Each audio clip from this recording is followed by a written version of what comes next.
Number کا doctor اور پوری دنیا میں نمبر 1 کی دوا لے لیجیے آپ، ٹھیک؟ دوا لے کر آپ اپنی تکیہ کے نیچے یا اپنی ڈبل بیڈ کی دراز میں آپ ڈال دیجئے، اور اس دوا کو جو آپ نے پوری دنیا میں نمبر 1 ڈاکٹر سے لی، پوری دنیا میں نمبر 1 دوا آپ کے پاس آ گئی، مگر آپ نے اس دوا کو کھایا نہیں، بتائیے کتنا فائدہ ہوگا؟ کتنا فائدہ ہوگا آپ کو؟ میرے بھائیوں، بات سمجھ میں آ رہی ہے آپ کی؟ اس دوا سے آپ کو فائدہ ہوگا؟ نہیں ہوگا۔ دنیا میں نمبر ایک بن کر ڈاکٹر، نمبر 1 کی دوا، آپ نے بھرپور پیسہ خرچ کرنے کے بعد دوا لی، مگر وہ دوا آپ نے کھائی نہیں، تو وہ دوا آپ کو فائدہ نہیں کرے گی۔ آپ کتنے بھی اونچے عالم مفتی کی تقریر سن لیں، 1 لاکھ روپے دے کے سنیں یا 1 کروڑ روپے دے کے سنیں، اگر آپ اس پر عمل نہیں کر رہے ہیں، اس تقریر کا کوئی فائدہ نہیں، اس بات کا کوئی فائدہ نہیں۔ اور ہمارے پیارے آقا صلی اللہ علیہ وسلم نے 40 سال تک، کتنے سال؟ 40 سال تک عمل کیا، لوگوں کو یہ نہیں بتایا کہ میں اللہ کا نبی ہوں، جبکہ ہمارے پیارے آقا صلی اللہ علیہ وسلم سب سے پہلے نبی بنائے گئے۔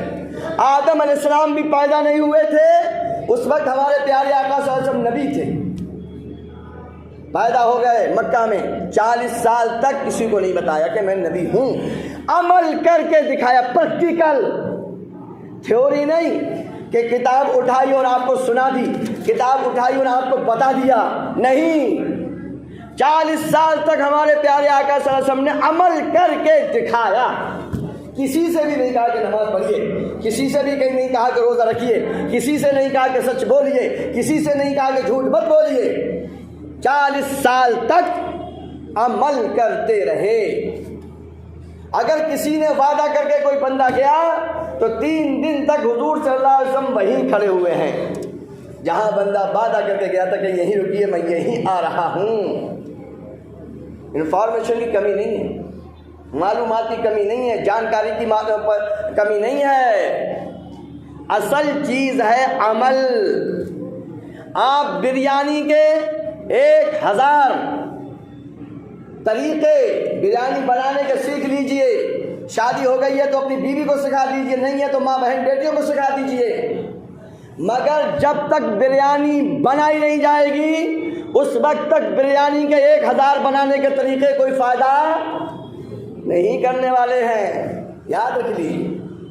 جب تک بریانی کا پروسیس نہیں ہوگا، بریانی کے لیے بھاگ دوڑ نہیں ہوگی، چولہا جلایا جائے گا، برتن دھو جائیں گے، سب چیز آئٹم کلیکٹ کیے جائیں گے، جمع کیے جائیں گے، اس کے بعد جب بریانی بنائی جائے گی تبھی بنے گی۔ اچھی طرح سے سمجھیے میرے بھائیوں، عبادت کا دائرہ مسجد تک سیمت نہیں ہے، نیک کاموں کا دائرہ صرف مسجد نہیں ہے، اللہ نے ہم تم سب کو عبادت کے لیے پیدا کیا ہے، 24 گھنٹے عبادت ہے، 24 گھنٹے۔ آپ عبادت کی نیت سے جو بھی کام کریں گے وہ عبادت ہے، عبادت کی نیت سے آپ جو بھی کام کریں گے۔ آئیے میرے دوستو، میں آپ کو کچھ جنگ احد کے تعلق سے بتاتا ہوں۔ 3 ہجری ہے، 3 ہجری کب سے چلی؟ جب ہمارے حضور صلی اللہ علیہ وسلم نے مکہ چھوڑ کر مدینہ آ گئے، 53 سال تک مکے میں رہے، کافروں نے جب بہت زیادہ ستایا، اللہ کے حکم سے آپ مکہ چھوڑ آئے، مدینے میں آ گئے، مدینے میں آ گئے، پھر بھی جس کی جو فطرت ہوتی ہے چھوٹتے نہیں ہیں، اب بھی ستا رہے ہیں۔ جنگ بدر 2 ہجری میں ہو گئی تھی، جنگ بدر میں بڑے بڑے کافروں کے سردار ڈھیر ہوئے، ابو جہل بھی جنگ بدر میں مارا گیا۔ اب ان لوگوں کو بہت زیادہ انتقام، مکے والے سوچتے تھے مسلمانوں کو اسی حال میں بدلہ لینا ہے۔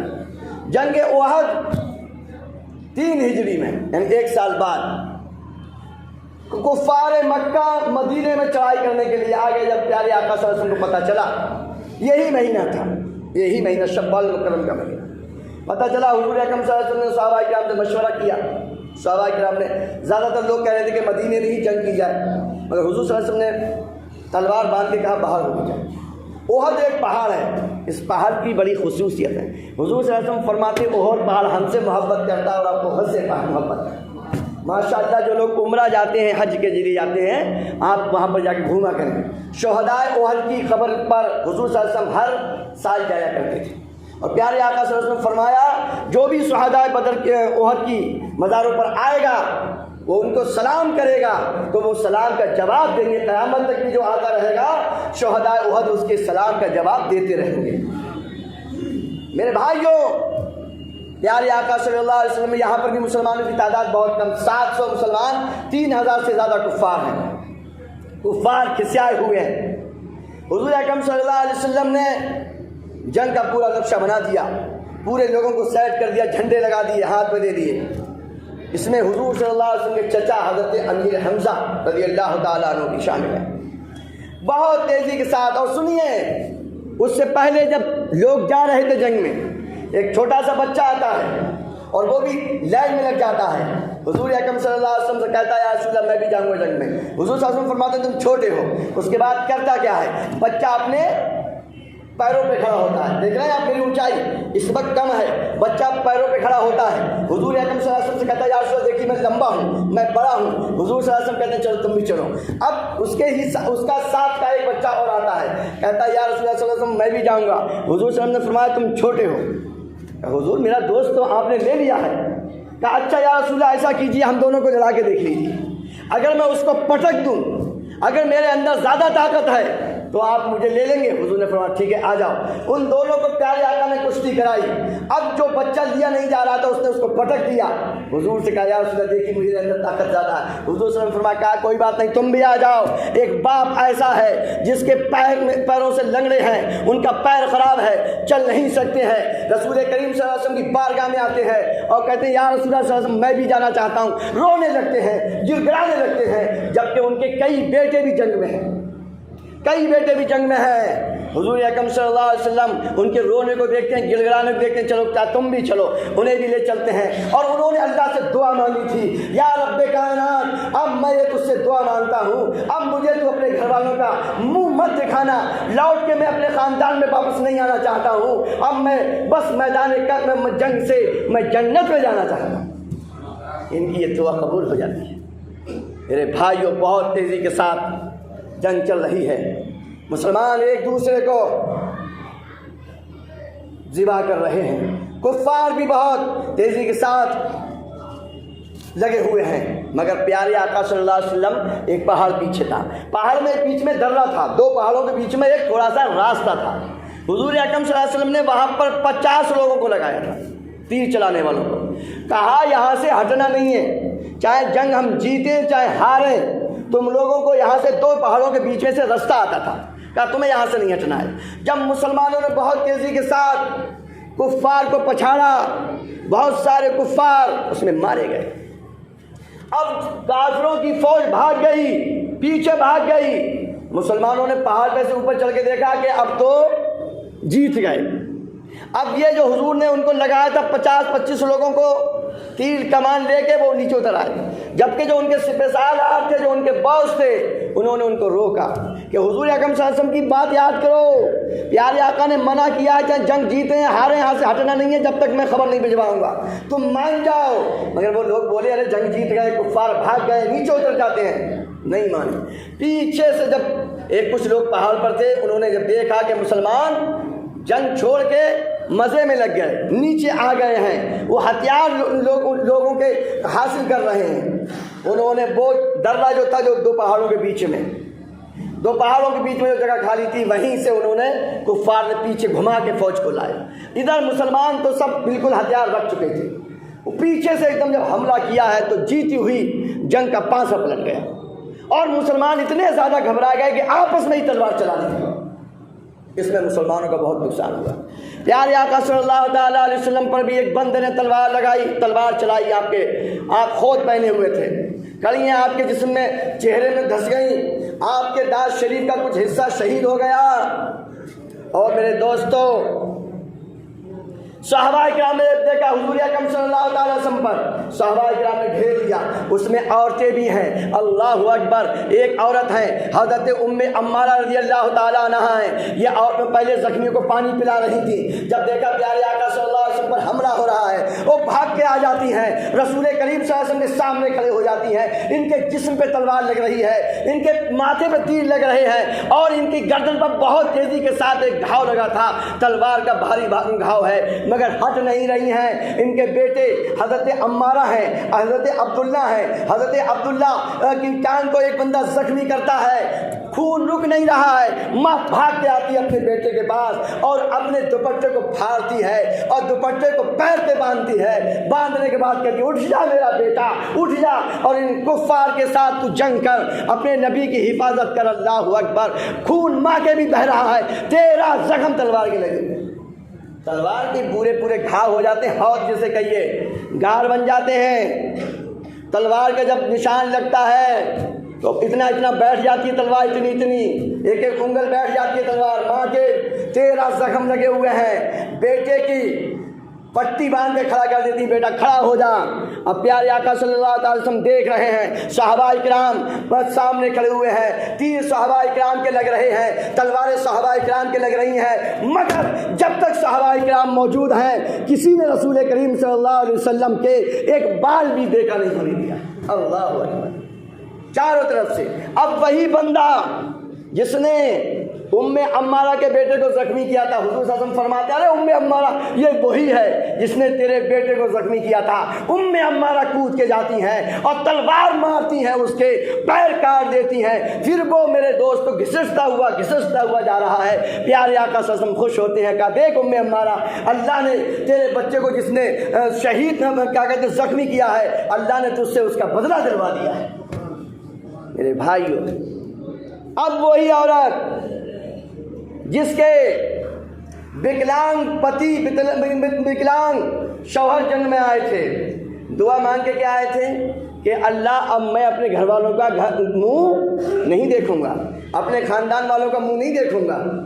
اب ان کی بیوی اپنے بیٹے کو، اپنے شوہر کو، بھائی کو گھوڑے پر سوار کر کے لے جانا چاہتی ہیں مدینے میں کہ ہم وہیں کفن دفن کرائیں گے، بار بار گھوڑے کو لے جانا چاہتی ہیں، مگر گھوڑا بار بار بھاگ کے پیچھے آتا ہے، بھاگ کے پھر احد کی طرف آتا ہے، بھاگ کے پھر آتا ہے، پریشان ہو جاتی ہیں۔ پیارے آقا انہیں بلاتے ہیں، پوچھتے ہیں اور یہ بتاؤ تمہارے شوہر نے کوئی دعا مانگی تھی؟ کہاں یا رسول اللہ میرے شوہر نے یہ دعا مانگی تھی، یا اللہ میں جنگ سے واپس نہیں آنا چاہیے، اللہ مجھے تو شہید کا درجہ عطا فرما دینا، میں اپنے گھر والوں کا منہ دیکھنا نہیں چاہتا۔ تو کہا حضور صلی اللہ علیہ وسلم نے کہا تمہارے شوہر کی دعا قبول ہو گئی ہے۔ جو دوسرے شہداء ہیں 70 لوگ اس میں شہید ہوئے، اور حضور صلی اللہ علیہ وسلم کے چچا حضرت امیر حمزہ، ایک شخص نے آپ کے نیزہ مارا، نیزہ مارتے ہیں جو آپ کے بلم بھالا جسے کہا جاتا ہے، وہ مارا، آپ کے ناف میں لگا اور ناف سے نکل کر پار ہو گیا۔ بہت ہی بہادر تھے حضرت امیر حمزہ، حضور صلی اللہ علیہ وسلم کے چچا، اور 1-2 سال کا ہی فرق ہے، دوست بھی تھے، چچا بھی تھے، بہت زیادہ پیار تھا حضور صلی اللہ علیہ وسلم کو ان سے۔